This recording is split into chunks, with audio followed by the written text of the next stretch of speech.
Om Sadashiva Samarambam Shankaracharya Madhyamam Asmadacharya Paryantam Vande Guru Paramparam.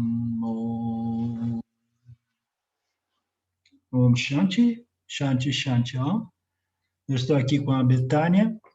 Nós vamos fazer um satsang entre nós dois e possivelmente compartilhar com o grupo mais tarde. E aí, Betânia, o que você conta aí das suas investigações e contemplações? Então, professora, a última, principalmente, assim, né, me trouxe algumas dúvidas a respeito do que eu estou chamando de reflexo, sabe? Eu contei para você de uma experiência, né, de me perceber como a luz, aquilo que está imutável, sempre presente, né, e que não é os meus pensamentos e que o meu próprio intelecto percebe isso. E eu tenho até, né, queria trazer isso, olhado para isso com um certo apego, né? Nossa, que legal isso daqui que eu estou experienciando, né? E eu estou chamando isso do reflexo individual, como se fosse, olha, isso é o reflexo no meu aparato, no meu corpo sutil, mas isso é o reflexo individual, essa experiência, né? Eu sei que com os ensinamentos do Vedanta, esse reflexo, ele é a consciência porque os ensinamentos me apontam isso, mas eu não experiencio essa ilimitação, eu experiencio esse reflexo como individual. E aí, na última aula, eu fiz uma pergunta que é o seguinte, será que eu estou apegada nesse reflexo individual que também é uma experiência? Isso não me ajuda a me assumir como uma consciência ilimitada? Eu posso ficar com esse, entre aspas, reflexo, que é essa luz que eu percebo que ilumina, e também com essa compreensão de que essa luz que ilumina é ilimitada, entendeu? Então, eu estou com uma dúvida com relação a isso. E na nossa última aula, você falou um pouco do reflexo, e aí eu não sei se eu estou chamando o reflexo, como é o das escrituras, ou essa luz não tem nada a ver com reflexo. O reflexo é a própria mente, o próprio jiva, né, com os 3 corpos, e não essa luz. Então, eu tenho uma dúvida com relação, várias dúvidas, acho que aí, né, professor? Eu acho que eu entendi mais ou menos a sua questão, o seu ponto, e é tudo muito simples, Betânia, porque o que ocorre é que o intelecto, o jiva é muito mais bem compreendido e definido como o reflexo da consciência no corpo sutil, né? Então, nós temos esse reflexo, essa senciência humana, né? Esse indivíduo, né, que percebe o seu meio ambiente, né? E sabe que ele percebe, ele experimenta e sabe essa autoconsciência, essa consciência, né, desse indivíduo jiva, né? Então, a questão é simples, porque este intelecto, este reflexo, lembra bem a definição de Jiva Atma.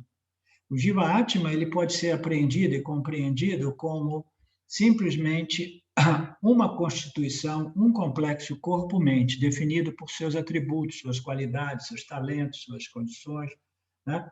Então, o Jiva Atma, se ele for compreendido do ponto de vista do Jiva, a sua constituição corpo-mente, entendeu? Então, ele é muito limitado em todos os sentidos, né?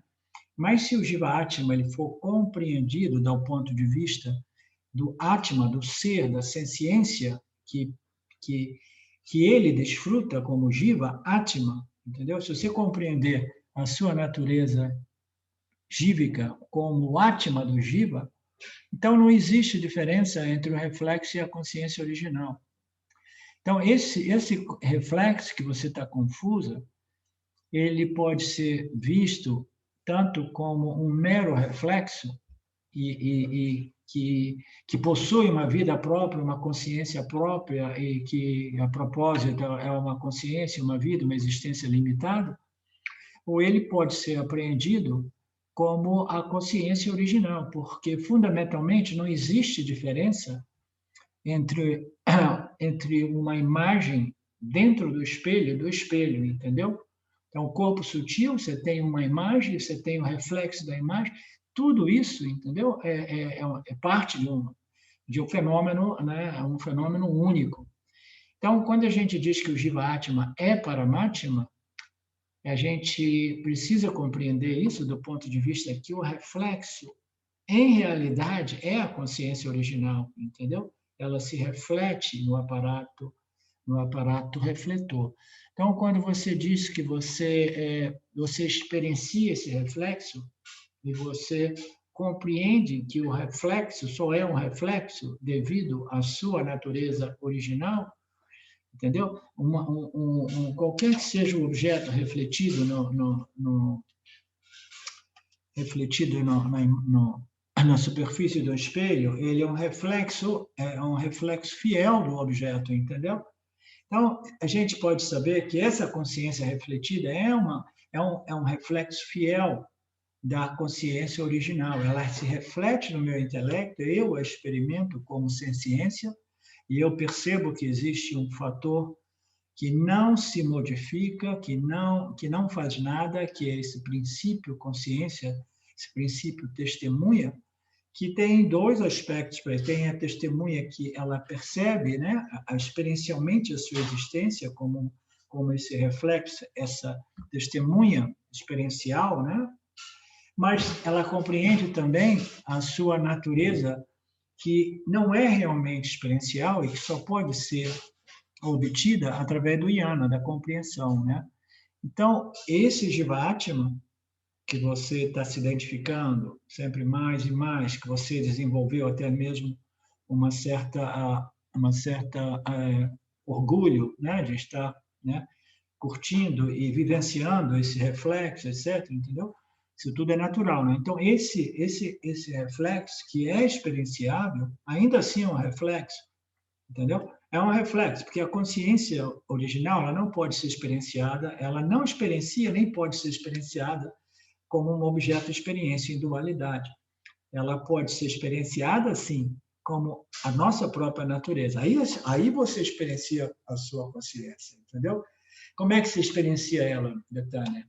Você experiencia ela como reflexo dela mesma, a sua natureza, no seu intelecto, o intelecto do Jiva, entendeu? Então, você vai experimentando a sua natureza original através do seu reflexo, entendeu? E sabendo que tudo nada mais é do que essa consciência tendo uma experiência, tendo conhecimento através desse aparato refletor, né? O corpo sutil, aquilo que produz o Jiva-Atma, né? Então, o que eu estou querendo explicar para você melhor é que não existe realmente diferença, existe e não existe, como frequentemente o Vedanta nos diz, de qual modo o Jiva-Atma é Paramatma e de qual modo o Jiva-Atma não é o Paramatma. O Jiva-Atma não é o Paramatma, né? Isso tudo são insights que têm surgido na minha mente, na medida que eu vou desdobrando os ensinamentos, para tentar facilitar a compreensão de todos, né? Então, esse Jiva-Atma, ele não é realmente paramática quando ele se define como o complexo corpo-mente. Quando ele se define como o complexo dos três corpos, entendeu? Quando ele se identifica com a construção corpo-mente, ele já não é Paramatma, entendeu? Mas o Jiva-Atma, quando ele se identifica e se define como a consciência refletida, pura consciência refletida, aí sim ele pode dizer: essa consciência refletida é igual à consciência original. Fundamentalmente, é consciência pura. Uma é refletida num aparato refletor e a outra é antes que Maya produza, né, o mundo onde os jivas ocorrem, onde essa consciência, esse fenômeno chamado reflexo da consciência ocorre, né? Então, esse Jiva-Atma, ele é Paramatma quando ele é compreendido como o ser do Jiva, e não as características que são inerentes à construção corpo-mente, entendeu? E é fácil a gente dizer, eu sei que eu não sou o corpo e a mente, mas é muito fácil a gente, né, dar umas vaciladas, é natural, e a gente começar a se identificar com essas experiências sutis, até mesmo do reflexo da consciência, Ananda Maya Kosha, qualquer tipo de objeto de experiência. Alguns desses são mais seduzentes, né, sedutores do que outros, né, imediatamente a gente tende já a se definir através desses aspectos da nossa fisicidade, fisicalidade. O complexo corpo-mente é feito de matéria sutil e densa, entendeu? Energias. Então, se a gente se identifica com matéria/energia, então nós somos o Jiva, e o Jiva não é o Paramatma. Mas se nós nos identificamos com o reflexo, entendeu? E se a gente não somente... Veja bem, no campo do yoga, os yogis, eles experienciam esse reflexo da consciência numa mente meditativa, contemplativa, satívica, e aí eles se definem, eles se identificam com esse reflexo, entendeu? Essas experiências de silêncio, de vacuidade, de nulidade, de expansão, de amor, todas as experiências místicas, né, espirituais, o yoga ele se identifica com esses aspectos da sua humanidade, da sua materialidade, o complexo corpo-mente, entendeu? Aqueles estados, aquelas experiências emocionais, mentais, etc., entendeu? Então, tudo isso é o que me define como Jiva. A minha construção corpo-mente e as experiências que eu obtenho através desse agente, através desse médium, né? Então, se eu me defino através da minha construção corpo-mente, a gente não pode dizer que o Jiva-Atma é Paramatma. No momento que você, Betânia, se define como o ser, o Atma, o puro reflexo da consciência, o reflexo da consciência, muito embora colorida pelas três energias, fundamentalmente é a consciência original sendo refletida, entendeu? Do mesmo modo que os raios de luz, quando eles refletem num aparato, num espelho, entendeu? Eles, do outro lado, eles saem refletidos como o quê? Como raios de luz. Raios de luz antes, raios de luz depois. A condição do aparato vai determinar o quanto esse reflexo será fiel à sua origem. Qual é a origem, a causa desse reflexo? É a luz original. Qual é a causa dessa consciência que nós experimentamos, né? Como nosso intelecto humano? A causa original é a consciência original, né? Então, de qual modo essa consciência refletida é igual à consciência original? Isso vai depender do nosso sentimento de identificação. A gente precisa se identificar com o puro reflexo e não com as características desse reflexo, entendeu? Se você se identifica com as características desse reflexo, você olha a minha mente, olha isso, olha aquilo, olha quanto sabe, olha quanto... né?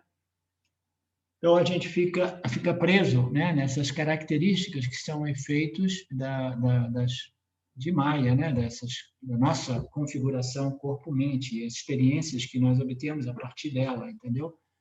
Então, é uma questão de definição e de identificação. Você se identificando sempre mais e mais com o reflexo da consciência, aí você sabe, naturalmente, eu sou a consciência a partir do qual esse reflexo, né, produz esse Jiva-Atma. Então, esse Jiva-Atma é a consciência refletida, como nós sabemos, entendeu? O que existe em comum entre essa consciência refletida e a consciência original?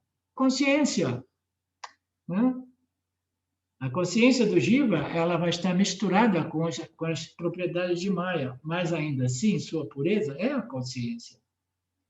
A gente diz que é importante a gente desenvolver Sattva para compreender isso, porque o reflexo da consciência numa mente mais satívica, mais contemplativa, é muito mais facilmente apreendido, reconhecido, entendeu? Mas, fundamentalmente, esse reflexo ocorre sempre. Por isso que na mente do Yanni, quando esse conhecimento é claro e firme, livre de dúvidas, a mente do Yanni pode se modificar, mas essa convicção de autoconhecimento não se abala, entendeu? Ela permanece, porque ele compreendeu que a consciência refletida é a consciência original, independentemente das condições dos gunas desse aparato refletor, entendeu? Sim.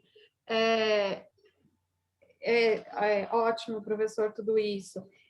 Agora, uma pergunta também, né? Porque como você me conhece, sabe? Eu estou maravilhada com esse reflexo que eu percebo como consciência, né? E aí, esse reflexo, né? Na experiência, ele é limitado. Vai falando que eu estou te ouvindo, tá? Tá. Se você quiser, eu paro um pouquinho também, professor. Não tem problema.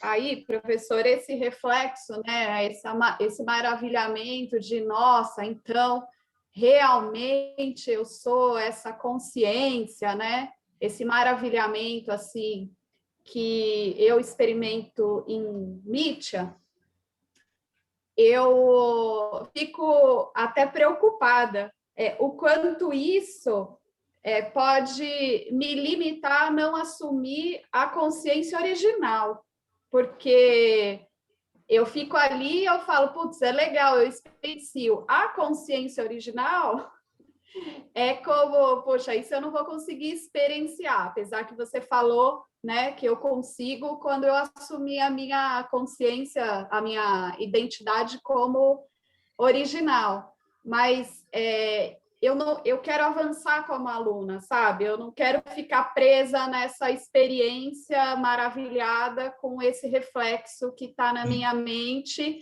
e que eu vou ficar procurando vivenciar ele, né? Porque eu falo, peraí, deixa eu... Nossa, olha lá que legal.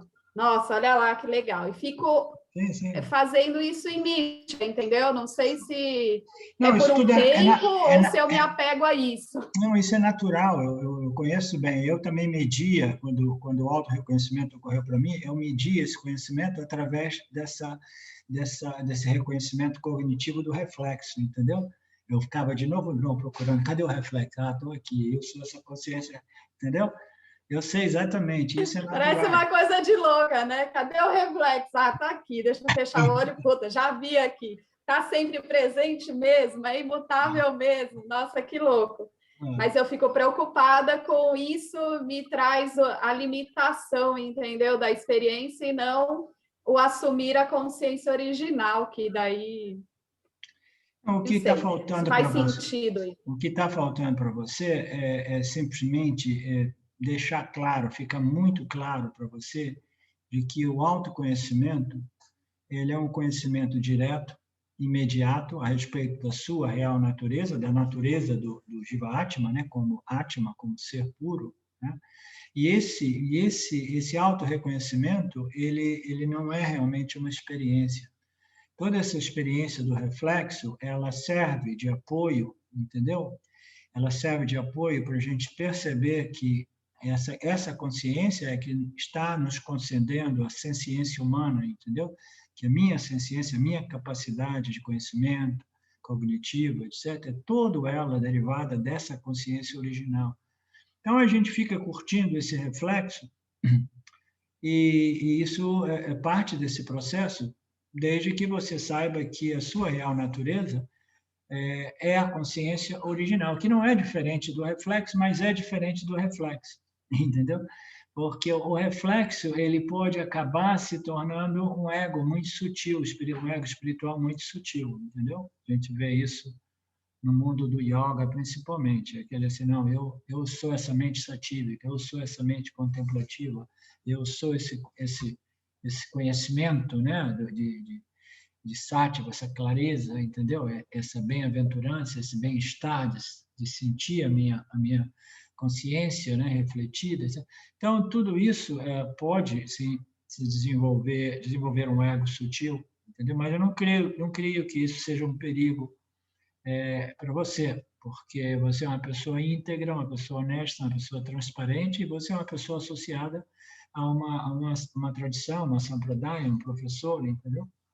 Então, não é um problema. O que eu vejo é você precisa de, como você já disse mesmo, né?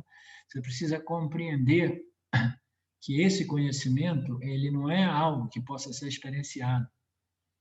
O conhecimento a respeito da sua real natureza, ele é feito de conhecimento e conhecimento puro, entendeu? É conhecimento a respeito da sua real natureza. E esse conhecimento não é uma experiência. Esse conhecimento ele vai abrir uma janela, né, através da qual a sua experiência com o mundo se modifica. E você já deve ter notado que o seu relacionamento com o mundo se modificou, entendeu? Então, isso é possível, isso é natural que seja assim. Mas a experiência, eu experimentando o ser, não existe, entendeu? Esse conhecimento, ele não tem realmente um elemento experiencial, como você já notou e já decifrou, o elemento experiencial desse autoconhecimento é, no máximo, a experiência do reflexo, uma vez você compreenda que o reflexo vem da consciência original. Então, você já sabendo que não existe um reflexo sem essa origem, não existe o reflexo de um objeto sem o objeto de origem, não existe o reflexo da consciência sem a consciência de origem. Então, agora, tudo o que você precisa é abrir mão da ideia de experienciar a sua natureza, porque você não pode experienciar aquilo que você é em sua natureza, entendeu? É aquilo sem o qual você não é você. Você não é um ser vivo, você não é um ser senciente. Você precisa compreender e abrir mão dessa tentativa inconsciente, subconsciente, de querer ainda experimentar aquilo que você é. Você é aquilo que você é. E você não experimenta a sua natureza, você compreende a sua natureza. Você compreende a sua natureza através dos seus efeitos e através dos ensinamentos do Vedanta que permitem a você compreender a sua natureza como pura consciência, e não como intelecto ou mente, não como a construção corpo-mente, entendeu? Então, é mais uma questão... Diga aí.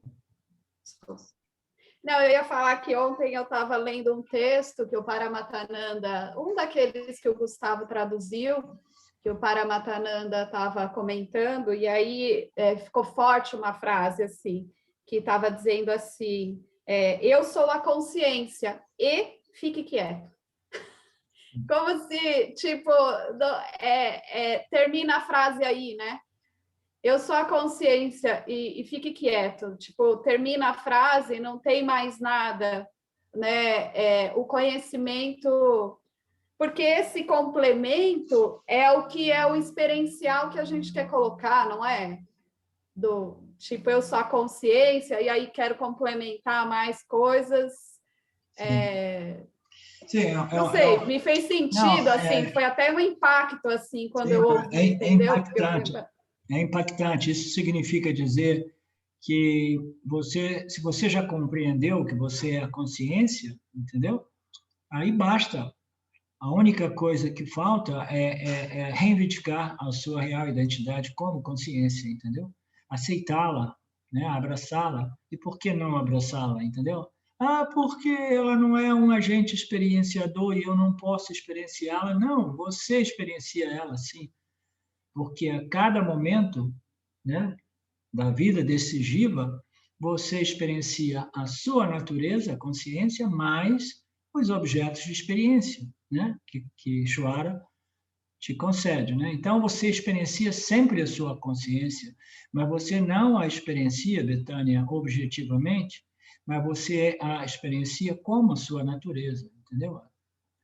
A sua subjetividade absoluta, a única subjetividade, o sujeito absoluto, o sujeito real, né? Então, esse sujeito real, é aquilo que experiencia fundamentalmente todos os objetos através do agente jiva, do médium jiva, né? Então, toda a experiência, mas primeiro você precisa de, finalmente, após você ter resolvido todas essas dúvidas, essas confusões, né? essas né? vaguezas, assim, né?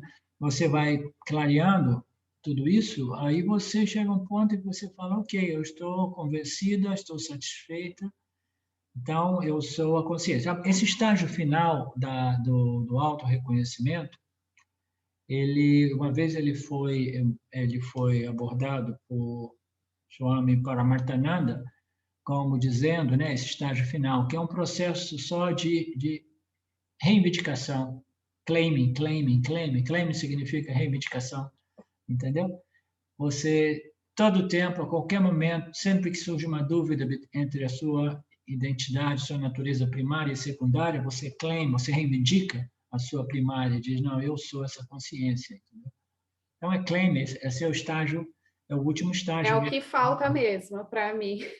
Eu preciso reivindicar, isso não aconteceu ainda, né? Eu acho que estou nesse estágio dessa experiência, né, do reflexo, também no estágio de complementar, graças aos ensinamentos do Vedanta, saber que esse reflexo é a própria consciência original, né? Mas só por causa dos ensinamentos, não por causa da experiência, né? É interessante saber isso.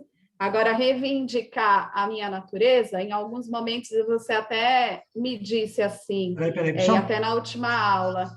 Tá, vai, não, conclui, por favor. Desculpa. Que você falou assim, você precisa abandonar aos poucos a identidade secundária, né, para reivindicar a natureza. Eu acho que esse é o que, para mim, ainda não virou a chave, entendeu? Como que eu faço esse reivindicar, né? Embora parece que eu percebo isso tudo ainda como uma testemunha longe, quer dizer, longe e perto, na verdade, eu não sei nem explicar, porque às vezes eu sinto que eu mesma sou a consciência, né, experienciando isso, mas às vezes parece que eu enxergo aquilo que está acontecendo, né? Então ainda não está integrado, vamos dizer assim. De novo, você fala, às vezes eu experiencio como a consciência e às vezes eu experiencio como o jiva, sabendo que eu sou a consciência. É isso que você quer dizer? Então, o que eu quero te dizer a respeito disso é que esse conceito de experienciado do ponto de vista da consciência, ele não é realmente uma coisa prática experiencial, entendeu? Mas sim cognitiva intelectual, tá? Por quê? Porque a consciência, ela não é uma entidade experienciadora, Betânia, tá? Então, não tem modo da gente pular para o lado de lá da cerca e dizer assim, ok, agora eu estou experienciando como consciência. Não, a consciência, ela experiencia somente através do seu agente experienciador, né? Então, de novo, a gente precisa corrigir essas confusões sutis e saber que, do ponto de vista real, entendeu? O jiva, ele é o único agente experienciador. Ele experiencia o reflexo da consciência, ele experiencia o reflexo da sua real natureza em seu intelecto. A gente sabe que a consciência, ela brilha toda vez que ela pervade o intelecto. Então, quanto mais contemplativo, mais satívico, mais puro é esse intelecto, mais a consciência brilha e mais fácil é para esse intelecto reconhecer a consciência que brilha como a sua real natureza, como consciência original. Tá? Então, tudo ocorre no intelecto do jiva. O jiva é que experiencia esse reflexo, e ele não consegue realmente experienciar a consciência, porque a consciência é a causa, ele é o efeito, e no final das contas ele vai discriminando tudo, ele vai discriminando a consciência de todos esses níveis de experiência humana, né? os 5 coxas, por exemplo, etc. Ele vai discriminando, ele quer fazer esse trabalho de discriminação entre a sua natureza, a consciência, e todo e qualquer objeto de experiência, né? Então, a gente vai, através de todos esses estudos do Vedanta, fazendo essas discriminações, e no final, o que ocorre com esse intelecto? Ele tem que rejeitar até mesmo ele para assumir sua identidade como consciência, entendeu? Porque o intelecto ele vai desenvolvendo esse refinamento, essa capacidade discriminativa, sutil, etc. Mas no final ele precisa abandonar o seu sentimento de identidade no intelecto como intelecto e assumir que o Jiva-Atma é Paramatma, entendeu? Esse é como se fosse a morte final do ego, entendeu? O ego, no final, ele tem que sacrificar a si mesmo, né, como modo de dizer, para assumir, reivindicar e assumir a sua real identidade, entendeu? Essa é uma dança entre o ego e a sua real natureza em Brahman como Brahman, né? Então, esse auto-reconhecimento, ele vai acabar com essa identificação no ego como ego, né? E vai, em outras palavras, como se o ego cometesse suicídio, mas não é bem assim. Ele comete suicídio porque ele acaba destruindo essa ignorância cósmica universal, entendeu? O ego é essa ignorância, entendeu? Eu sou uma entidade separada, independente, e eu sou a realidade, eu sou o eu real, né?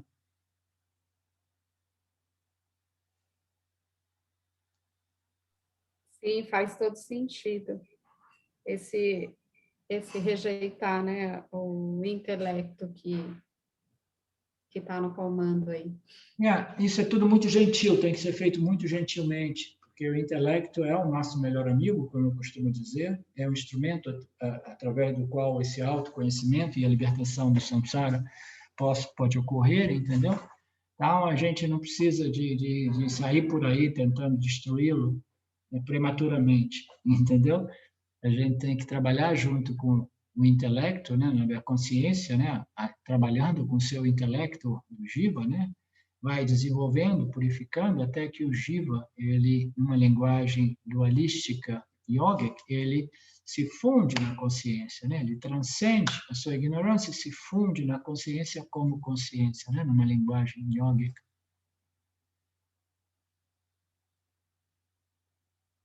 É interessante que me veio a frase assim, né, agora, né, que rejeitar o intelecto é eu aceitar o ordinário, né, porque o ordinário no sentido da consciência, que não tem nada especial, né, porque o intelecto parece que é o senso de ser especial, né, por até estar passando por, vendo essa consciência brilhando, né? Enfim, parece que isso tudo traz o especial, né? Se eu Muito legal.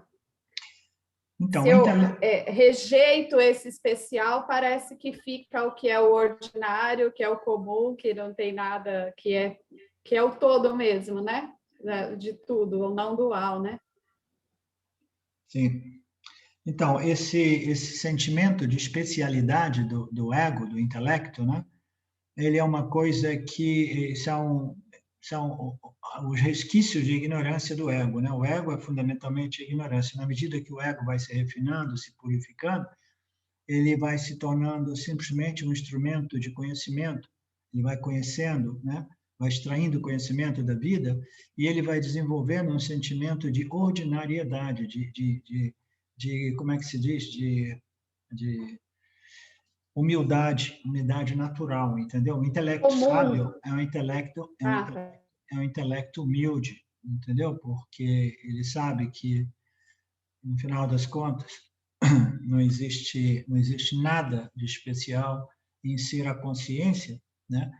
E muito menos de saber eu sou a consciência, porque tudo é a consciência, entendeu? Através dos desígnios de Ishvara em Mitya, né?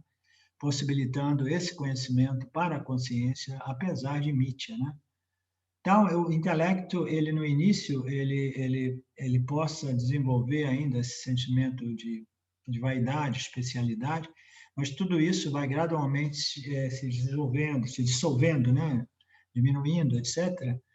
E o ego sábio é aquele que vai se tornando sempre mais legitimamente, genuinamente humilde, entendeu?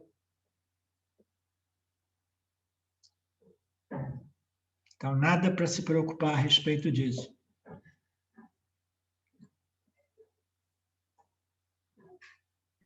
Já que nós somos uma entidade experienciadora, né? Então, nada a se preocupar.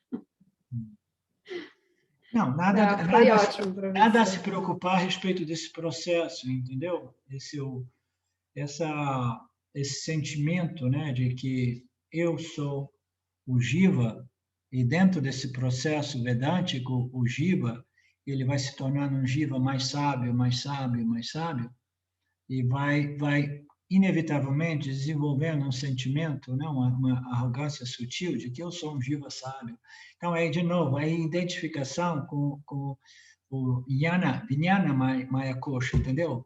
Kosha intelectual, os meus conhecimentos, a minha sabedoria, entendeu?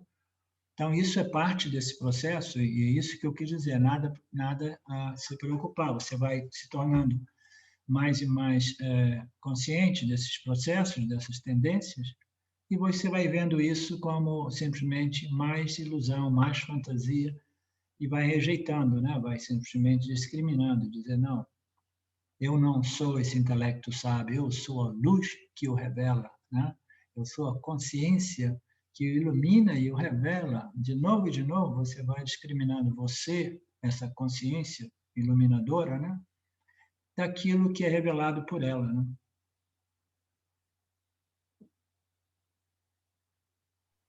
Maravilhoso, professor.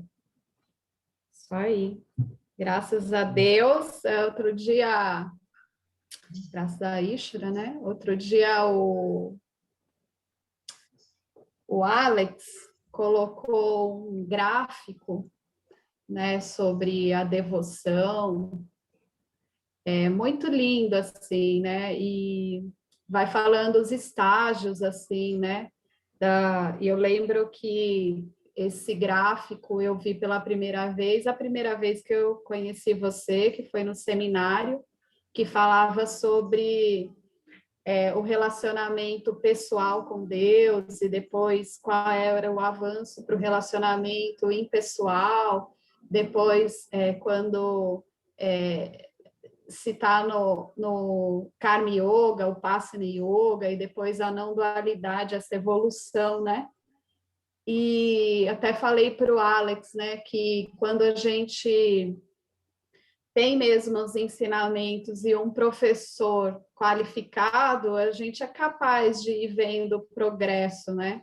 Nossa, eu lá em 2019, quando eu comecei ali com você, eu estava no nível ali de que eu nem acreditava que Deus existia, né? Por questões anteriores, enfim, ficou vago aquele espaço que antes ele tinha como Deus o Deus católico, porque eu fui a vida inteira católica, né? Então eu tinha ficado vago ali porque eu tinha desistido desse Deus católico, né?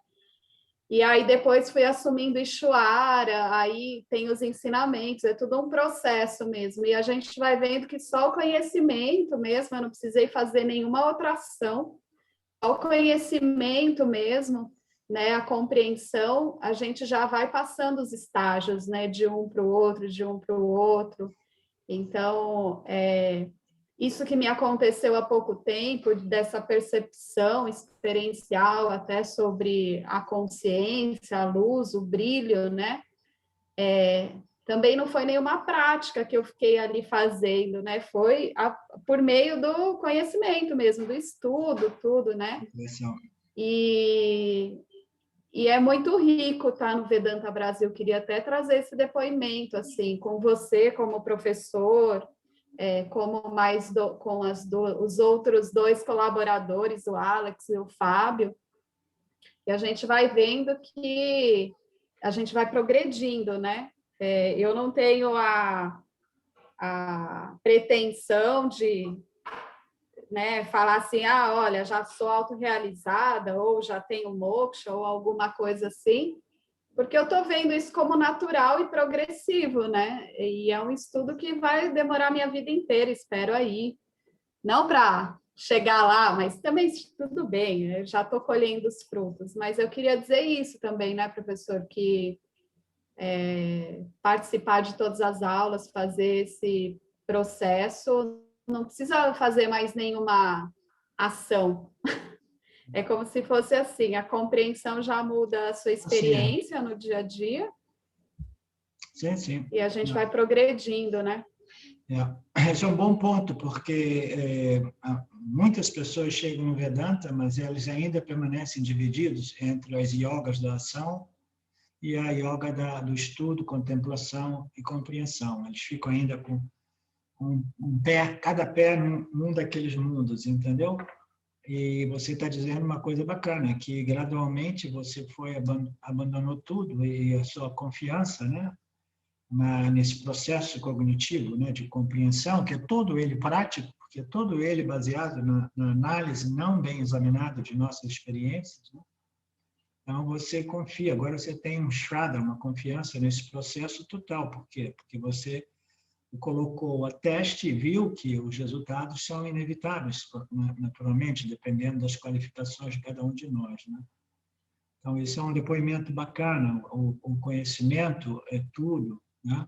Se o conhecimento, a compreensão, o estudo e a compreensão, né, desse material, desse conhecimento, ele não resolve, então a gente precisa dar um passo para trás e realmente voltar para as yogas da ação e resultados das ações como meio de preparação. E aí nós estamos principalmente nos referindo ao Karma Yoga, né? Agir mesmo com aquele espírito, aquela compreensão, trazendo na nossa equação da vida, né, esses relacionamentos com Deus. Primeiro a gente integra Deus, porque a maioria das pessoas rejeitou Deus. Você integra, começa a compreender Deus, integra Deus na sua equação da vida, de vida, né? Aí você vai desenvolvendo relacionamentos com o Ishvara, né, desde aqueles mais infantis até aqueles mais maduros, né? Então essa atitude, né, essa atitude a respeito das ações, os resultados, né, esse conhecimento e essa atitude, ela é a yoga, né, a yoga da ação, do karma yoga, né, que vai nos ajudar simultaneamente a preparar ainda mais, né, refinar ainda mais, purificar ainda mais a mente para esse conhecimento. Mas no final das contas é o conhecimento, como você mesmo disse, que vai nos libertando, né? E, naturalmente, o Karma Yoga também é uma yoga de conhecimento, porque você precisa conhecer. Conhecer o quê? Conhecer Deus, conhecer Mitya, conhecer as leis que governam esse Dharma Field, entendeu? Então, é tudo conhecimento. Quando a gente chega no Vedanta, a gente tem que saber que tudo é somente possível através do conhecimento, embora não todos estejam prontos para a yoga do conhecimento. É isso. E até assim, por exemplo, eu dou risada, né? Mas eu tô tirando um mega ouro do tombo que eu levei, né?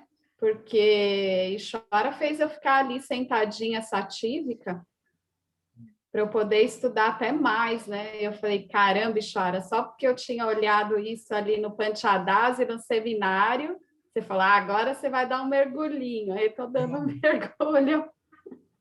E tá super legal, sabe, professor? Porque eu nunca tive tão satívica assim, é interessante. Tô super tranquila e o mundo caindo lá fora, né? Porque tá tudo meio turbulento, mas eu tô achando que é assim mesmo, tudo é graça mesmo, né? E eu tô sendo agraciada aqui, já fui por chegar no Vedanta, já fui por ter você como professor, ter o Fábio ali do lado, o Alex, toda a Sampradaya, e agora esse joelho para eu poder ficar quieta. Aquela pessoa que chegou lá super rajásica, né? Agora é interessante, é uma outra vida mesmo, né? Muito bom, professor. Obrigada, viu? Nada, você dispõe a qualquer momento que você quiser, a gente pode fazer outras sessões, tá? Você vai aí Tá bom, processando, trabalhando e depois você me diz como vão as coisas. Tá bom. A gente pode publicar esse encontro nosso, esse satsang? Pode sim, professor. Okay. Pode sim. Você acha que é adequado? Para mim, está tranquilo. Muito válido. Então tá. Obrigada. Om Purnamada Purnamidam